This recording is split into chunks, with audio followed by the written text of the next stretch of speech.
Hi friends, welcome to Yadubhushan academy. TSPSC, APPSC మరియు ఇతర పోటీ పరీక్షలకు సంబంధించిన 1000కి పైగా వీడియోలు మా యాప్లో ఉన్నాయి. మా యాప్ను గూగుల్ ప్లేస్టోర్ ద్వారా డౌన్లోడ్ చేసుకోండి.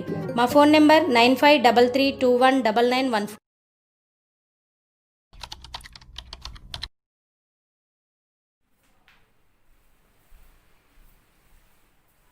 హాయ్ ఫ్రెండ్స్, ఈరోజు మనము ఒక కొత్త టాపిక్ని స్టార్ట్ చేసుకోబోతున్నాము. టాపిక్ పేరు evolution of municipal system in India. Evolution of municipal system in India అంటే భారతదేశంలో ఈ పురపాలక వ్యవస్థ యొక్క పరిణామ క్రమాన్ని మనము అధ్యయనం చేయాలి. ఈ టాపిక్ అనేటువంటిది మీకు అందరికీ తెలుసు. ఇప్పుడు జరగబోతున్నటువంటి మున్సిపల్ ఎగ్జామినేషన్స్లో అత్యంత ముఖ్యమైనటువంటి టాపిక్. వార్డ్ ఆఫీసర్ అనేటువంటి ఉద్యోగానికి సంబంధించి ఉన్నటువంటి 2 పేపర్లలో రెండవ పేపర్లో ఒక 10 ముఖ్యమైనటువంటి సబ్ టాపిక్స్ ఉన్నవి. అందులో ఒకటైనటువంటి సబ్ టాపిక్ ఇది, evolution of municipal system in India. మరి అంటే అనాది కాలం నుంచి ఇప్పటి వరకు భారతదేశంలో వచ్చినటువంటి పురపాలక వ్యవస్థకు సంబంధించినటువంటి పరిణామాలను, మార్పులను మనం అధ్యయనం చేయాల్సి ఉంటుంది. దీనిలో మనకి 3 రకాల భాగాలు మనకి కనిపిస్తున్నవి. దీనిలో మనము టాపిక్ చూసినట్టయితే 3 సబ్ టాపిక్స్ ఉంటాయి.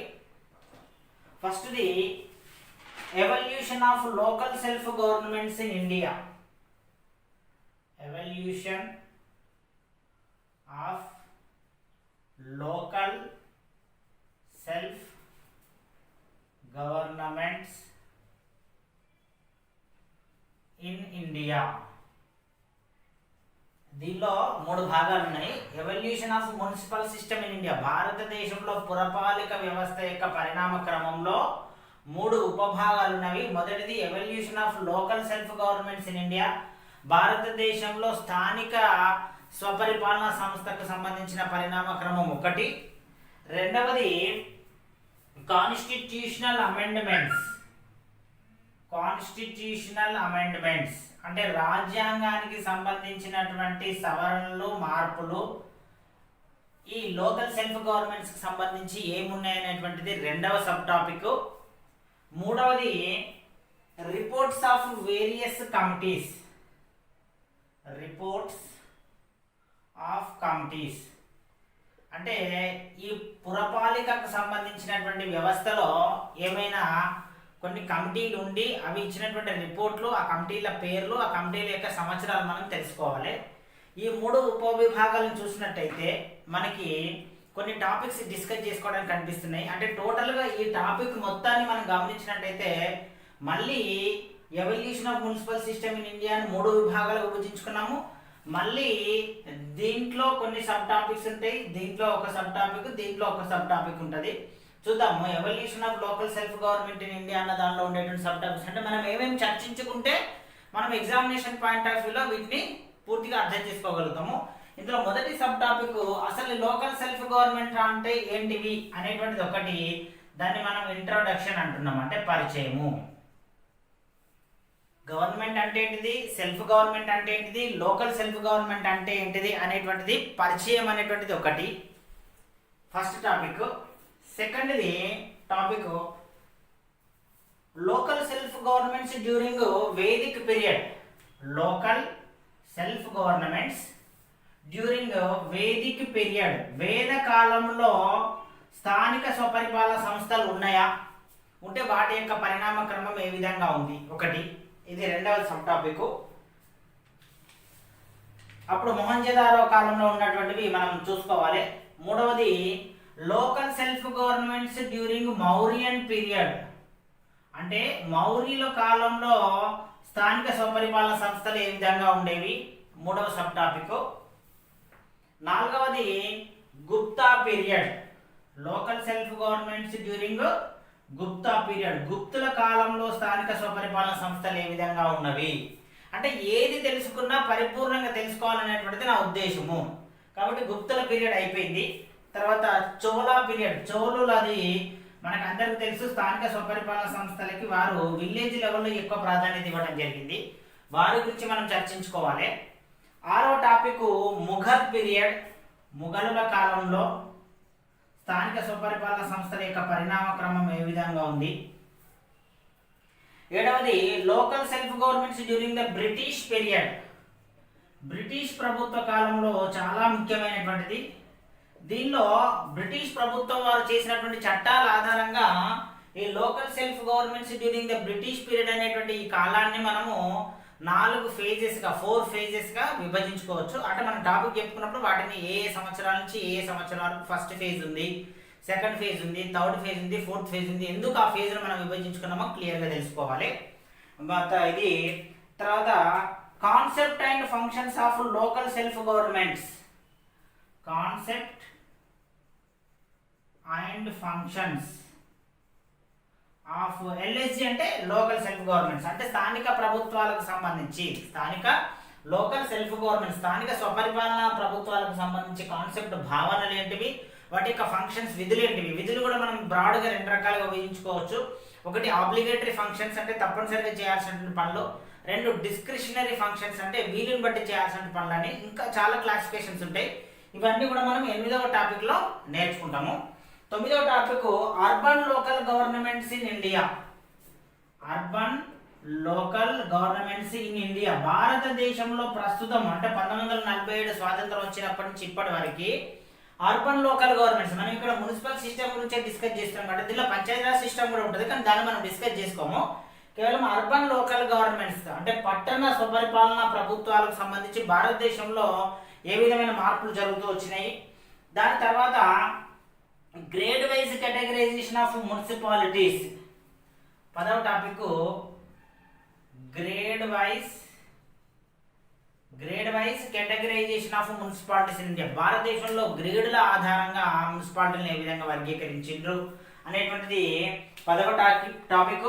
నెక్స్ట్ అర్బన్ లోకల్ బాడీస్, ఇది most important. Urban local bodies మరి దేనికి సంబంధించి చర్చించుకోవాలి, మనము తెలంగాణ ప్రభుత్వానికి సంబంధించి డిస్కస్ చేసుకుంటున్నాం. బట్ తెలంగాణ ప్రభుత్వం ఏర్పడి 6 సంవత్సరాలు అయింది కాబట్టి గత చరిత్ర అంతా ఆంధ్రప్రదేశ్ కాబట్టి we have to discuss about urban local bodies in Andhra Pradesh and Telangana state. అంటే రెండింటి గురించి చర్చించుకోవాలి. 2014 దానిగా 2 ఒకటే, 2014 నుంచి మనకు తెలంగాణ ఏర్పడింది కాబట్టి urban local bodies in Andhra Pradesh and Telangana. History of urban local self governments in Andhra Pradesh, history of urban local governments in Andhra Pradesh and Telangana. Andhra Pradesh మరియు తెలంగాణలో అర్బన్ లోకల్ గవర్నమెంట్స్ అంటే పట్టణ స్థానిక స్వపరిపాలన ప్రభుత్వాలకు సంబంధించిన చరిత్ర ఏ విధంగా ఉంది, మన దగ్గర ఏ విధంగా ఉంది చరిత్ర. అదేవిధంగా 13th topic classification of municipalities, మున్సిపాలిటీలను ఏ విధంగా వర్గీకరించడం జరిగింది, classification of municipalities in Andhra Pradesh and Telangana state. ఇవన్నీ ఆంధ్రప్రదేశ్ అండ్ తెలంగాణ స్టేట్.